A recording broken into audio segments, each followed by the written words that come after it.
আরে এসো এসো। প্রণাম নেবেন মা।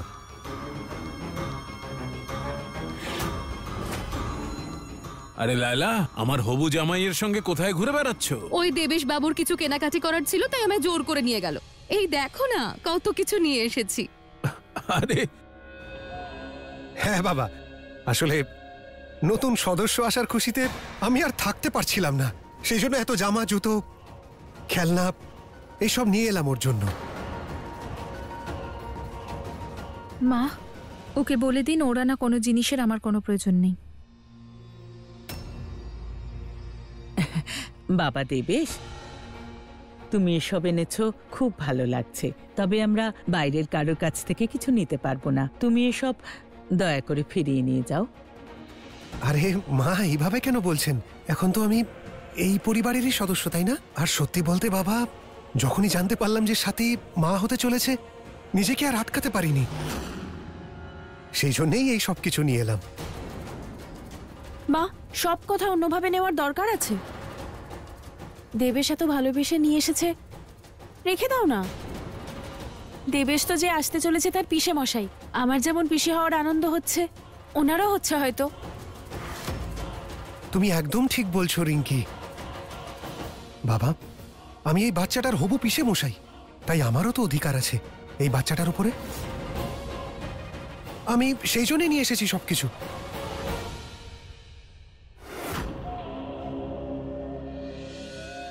সাথী ম্যাডাম, যেইভাবে তোমার ননদ আমার হয়ে কথা বলে না, ভবিষ্যতে অনেক কাজে আসবে। আর রইল কথা আমাদের সম্পর্কের, তাহলে নিজের সন্তানের জন্য এইটুকু তো করতেই পারি।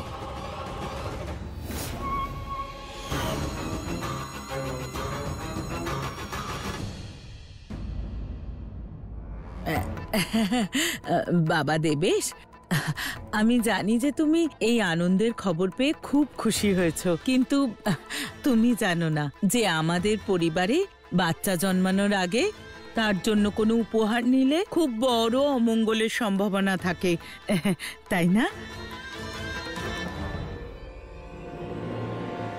দেবেশ কত ভালোবেসে এত উপহার নিয়ে এসেছে, আর দিদি কেমন না না করে যাচ্ছে। সিংহাসন বাবু, বলো না ওনাকে সব উপহারগুলো নিয়ে নিতে। না না, ও ঠিকই বলেছে। বাচ্চা জন্মানোর আগে উপহার নিলে অমঙ্গল হতে পারে। এখন এসব নিয়ে যাও। আরে এসব তো পুরনো যুগের কথা। এই চুপ করো। না আছে তোমার বাড়ি, না আছে পরিবার, না আছে শিক্ষা। তুমি কি জানো? আমাদের পারিবারিক বিষয়ে একদম নাক গলাবে না। বাড়িতে থাকতে দিয়েছি তার মানে এই নয় যে বাড়ির সব ব্যাপারে নাক গলাবে।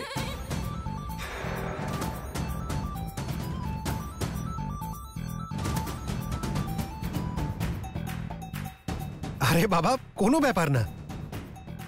যদি সত্যিই প্রবলেম হয় তাহলে এই সব কিছু আমি ফেরত নিয়ে যাচ্ছি, ঠিক আছে? দেখি। হ্যাঁ, আসলে অমঙ্গল হয় যদি, তাই। হ্যাঁ হ্যাঁ, ঠিক আছে ঠিক আছে মা, আসছি। বাবা, আবার এসো।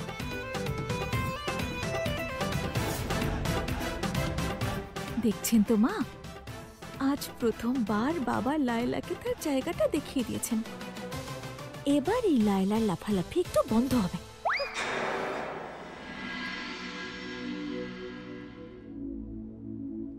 মা, কি হয়েছে? কিছু না, আমি মশলা বেটে দিচ্ছি। সাথী, দাঁড়াও। এখন থেকে কয়েক মাস তুমি কোনো কাজ করবে না, বুঝেছো? কিন্তু মা, আমার সামনে আপনি কাজ করছেন, আমার একদম ভালো লাগছে না। আচ্ছা ঠিক আছে, আমি মশলা বাটবো না, কিন্তু পেঁয়াজ তো কাটতে পারি, পেঁয়াজ কেটে দিই। আচ্ছা ঠিক আছে।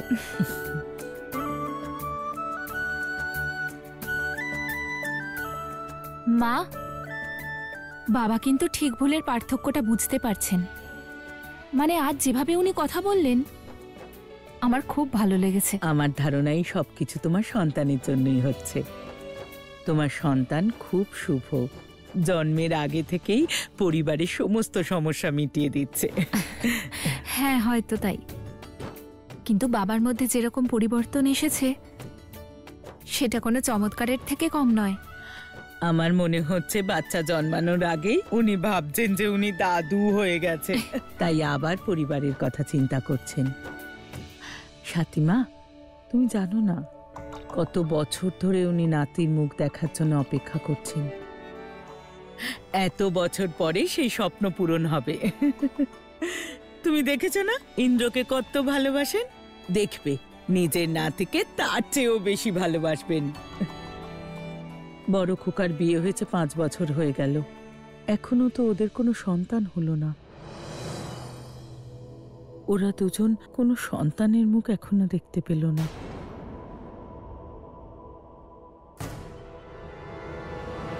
তবে আমার মনে হচ্ছে যে এইবার লাভলির কোলেও সন্তান আসবে, আর এই বাড়িতে অনেকগুলো বাচ্চা ছোটাছুটি করবে।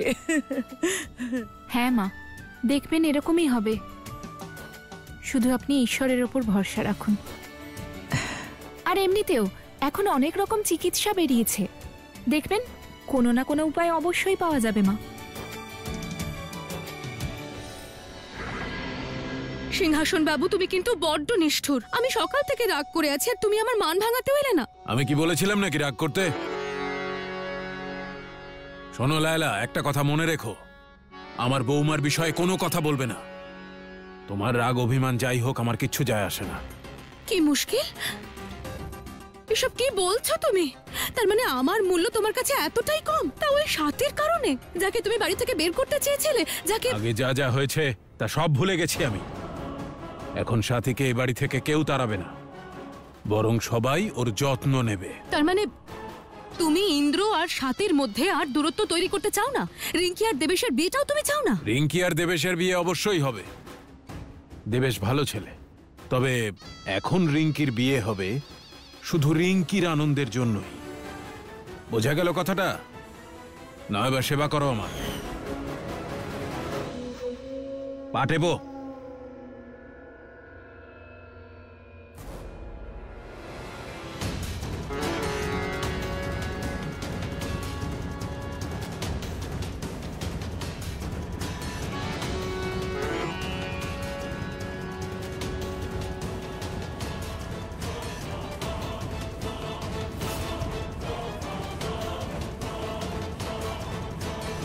যত উড়তে ইচ্ছে করছে সিংহাসন বাবু, উড়ে নাও, কারণ খুব তাড়াতাড়ি তোমার এই দুটো পা মাটিতে থাকবে, কিন্তু পায়ের তলার মাটি থাকবে না। খুব মজা হবে যখন তুমি এটা জানতে পারবে যে বাচ্চাটা ইন্দ্রর নয়, দেবেশের।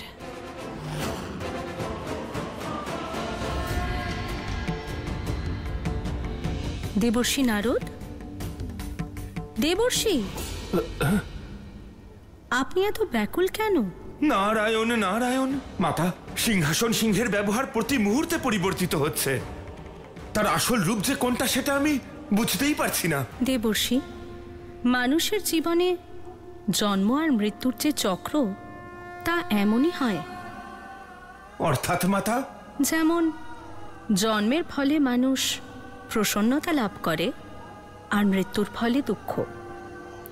নিজের পরিবার, নিজের বংশধরও প্রসন্নতা নিয়ে আসে, কারণ মানুষ তাকে নিজের বংশ এগিয়ে নিয়ে যাওয়ার অবলম্বন ভাবে।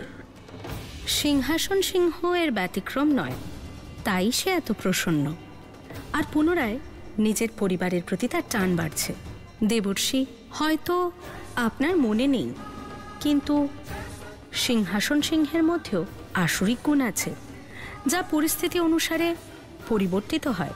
নারায়ণ নারায়ণ, সঠিক বলেছেন আপনি মাতা। এই মুহূর্তে 3 জন আসরিক প্রবৃত্তির মানুষ এই পরিস্থিতির সুযোগ নেবার চেষ্টা করছে। সিংহাসন সিংহ, যে নিজের নাতির আগমনের আনন্দে বিহ্বল, এবং দেবেশ আর লেলা ভক্ত সাথীকে বিপদে ফেলার সমস্ত রকম চেষ্টা করছে মাতা। বড় অদ্ভুত এই সময়। এক শিশুর আগমনের সংবাদ পাওয়া মাত্র সম্পূর্ণ পরিবেশ পরিবর্তিত হয়ে গেছে, আর প্রত্যেকেই নিজের মতো করে আনন্দ পাচ্ছে। সঠিক বলেছেন মাতা, আমিও অত্যন্ত উৎসুক, প্রতীক্ষা করছি সাথীর শিশুর ভূমিষ্ঠ হওয়ার।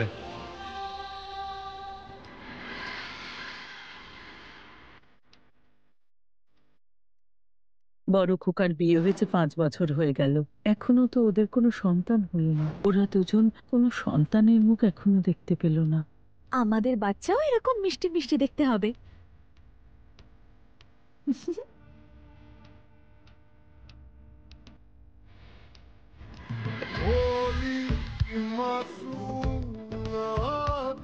হ্যাঁ শোনো, তাড়াতাড়ি মিষ্টি আর ফল নিয়ে চলে এসো। আরে বাবা, গায়ে হলুদ শুরু হয়ে যাবে তো। হ্যাঁ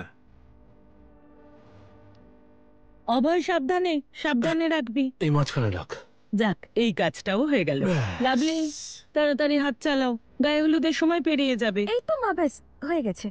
মা, আমি এই হলুদ সন্তোষী মায়ের মন্দিরে রেখে দিচ্ছি, ওনার আশীর্বাদ থাকবে। হ্যাঁ সাথে রেখে দাও, কারণ রিঙ্কির সন্তোষী মায়ের আশীর্বাদের খুব প্রয়োজন।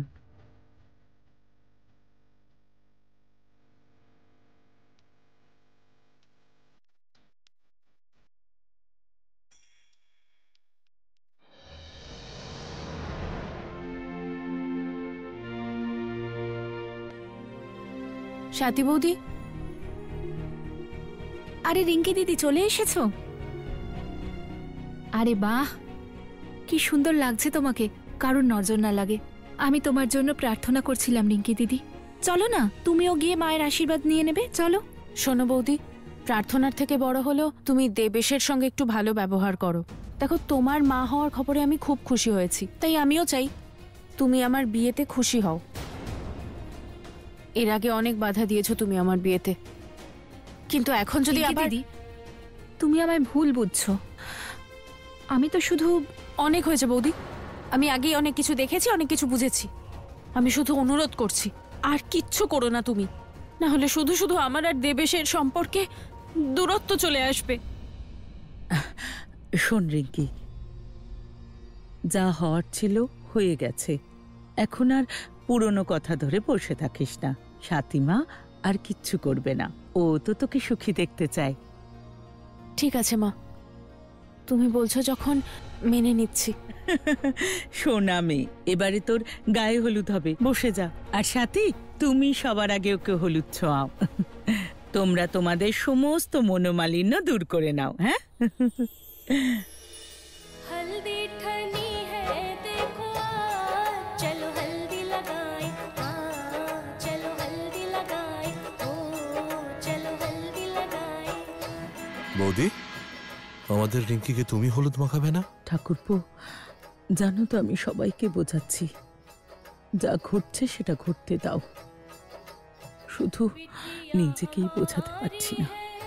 जान का टुकड़ा बिटिया हमारी है, जान এই বিয়েটা দাদার ইচ্ছে অনুযায়ী হচ্ছে। দেবেশের এত সাহস নেই যে ওনার কথা অমান্য করবে। তুমি দেখে নিও, দাদা সারাক্ষণ ওকে চোখে চোখে রাখবে। তুমি একদম ঠিক বলছো, উনি থাকতে রিঙ্কির জন্য চিন্তা করার কোনো প্রয়োজন নেই। সেই জন্যই তো বলছি, বাড়িতে এখন আনন্দের পরিবেশ, তুমিও একটু হাসি খুশি থাকো। ইন্দ্র, তুমিও গিয়ে রিঙ্কি দিদিকে হলুদ মাখিয়ে দাও।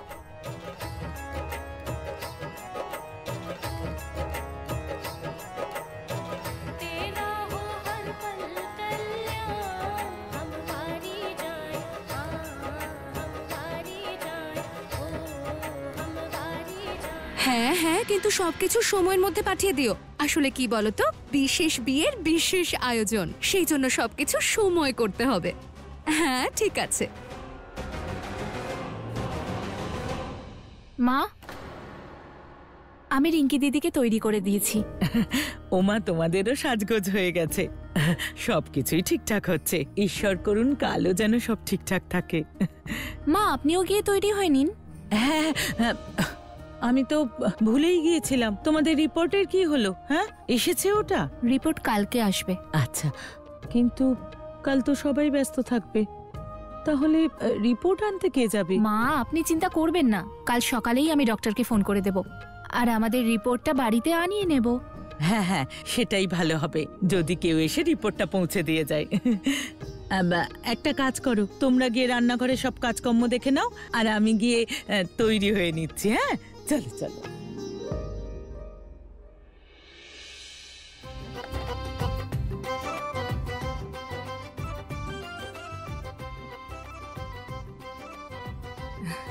সুখে থাকো, কারোর যেন নজর না লাগে। খুব সুন্দর লাগছে আমার বৌমাকে।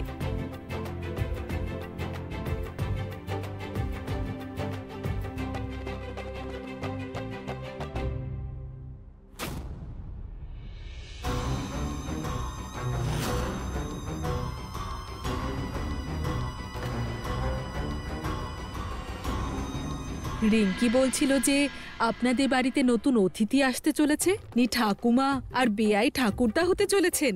আপনাদের অনেক শুভেচ্ছা। ধন্যবাদ। ধন্যবাদ। দাইমা এসেছেন আপনি? প্রণাম। হ্যাঁ, প্রণাম প্রণাম প্রণাম। আসুন আসুন আসুন।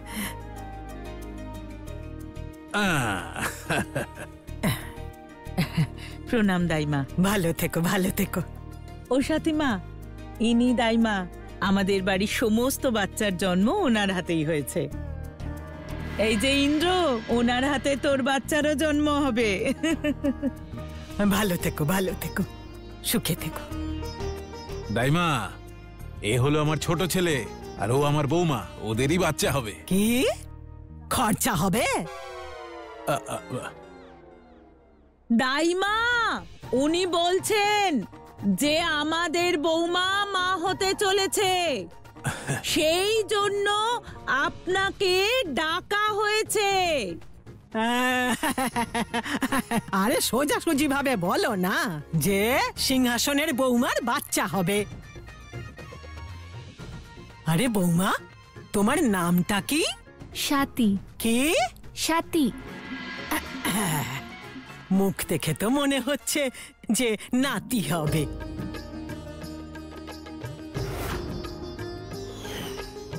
দাইমা ছেলে হোক বা মেয়ে, আমাদের কাছে দুজনেই সমান। শুধু মা আর বাচ্চা দুজনকে সুস্থ থাকতে হবে। ব্যস্ত হতে হবে? জন্মাবার পরেই কি কাজ শুরু করবে নাকি? হ্যাঁ দাইমা, আমি বলছি যে মা আর বাচ্চা দুজনেই যেন সুস্থ থাকে, তাই আপনি একটু দেখুন ওকে। দেখছি। বৌমা এসো, এখানে বসো।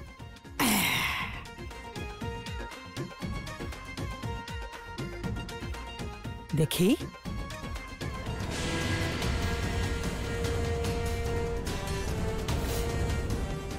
এই বুড়ি তো দেখছি বেশ অভিজ্ঞ। এ তো এক মুহূর্তেই বলে দেবে যে স্বাতীর গর্ভে 3-4 মাসের বাচ্চা আছে। যদি এই ব্যাপারটা একবার সামনে চলে আসে যে বাচ্চাটা ইন্দ্রর নয় দেবেশের, তাহলে দেবেশ আর রিঙ্কির বিয়েটাই আটকে যাবে। না না, এটা আমি হতে দেব না। দাইমা, সব ঠিক আছে তো? হ্যাঁ হ্যাঁ, এখন সব ঠিক আছে, কিন্তু ভালো করে দেখতে দাও, তারপরে সবকিছু জানা যাবে। সাথী, ওনাকে নিয়ে যাও আর ভালো করে পরীক্ষা করিয়ে নাও। হ্যাঁ। যাও। আরে এ আবার কেমন কথা? বিয়ে বাড়িতে অতিথি এসেছেন, আগে তার একটু আতিথেয়তা করি, তারপর না হয় কাজ করাবেন। হ্যাঁ, এই কথাটাও ঠিক। দাইমা, আজ আমার মেয়ের আশীর্বাদ আর গায়ে হলুদ, কাল ওর বিয়ে। কুন্তি দেবী, কুন্তি দেবী, যাও ওনার খাওয়া দাওয়ার ব্যবস্থা করো। হ্যাঁ করছি। লাভলি। দাইমা, এই নিন। হ্যাঁ দাও। আজ খুশির দিনে একটু মিষ্টি মুখ করুন। না, আমি খাবো না। দেখুন, একটা খান, মুখটা খুলুন, আমি খাইয়ে দিচ্ছি আপনাকে। না না, একটা খেলে কিচ্ছু হবে না। বলেছি না আমি খাবো না, আমার উপোস আছে, বুঝেছো? লায়লা, উনি যখন বারণ করছেন কেন জোর করছো? নিজের চরকায় তেল দাও। সাথীমা, যাও ওনাকে নিজের ঘরে নিয়ে যাও। চলো সাথী, চলো বৌমা, চলো।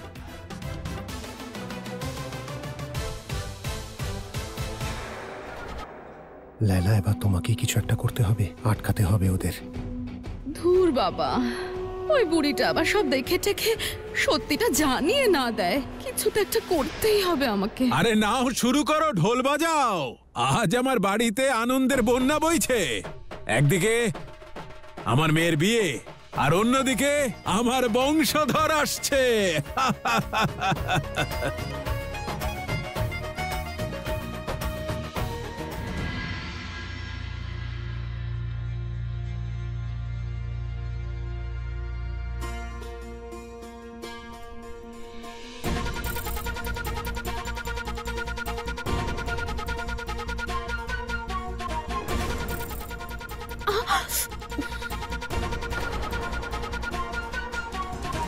কে ওখানে?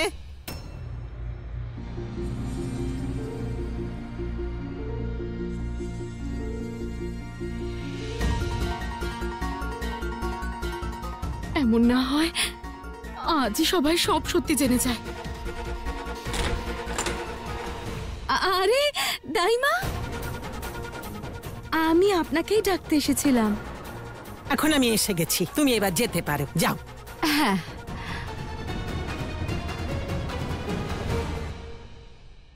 বৌমা সবকিছু তো ঠিক আছে, কিন্তু বাচ্চাটা একটু দুর্বল। যদি তুমি ঠিকমতো খাওয়া দাওয়া করো তাহলে সুস্থ হয়ে উঠবে, আর কিছু মাস পরেই। আচ্ছা, আমি কতদিন পরে মা হব?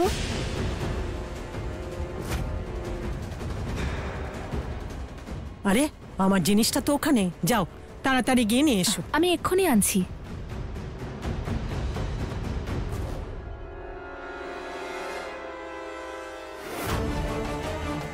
কে?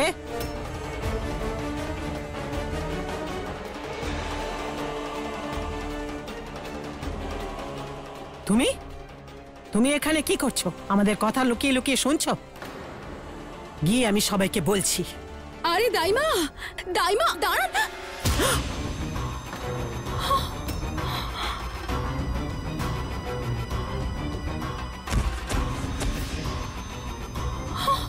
এসব কি করলে? বুড়িটা যদি মরে যায় তখন?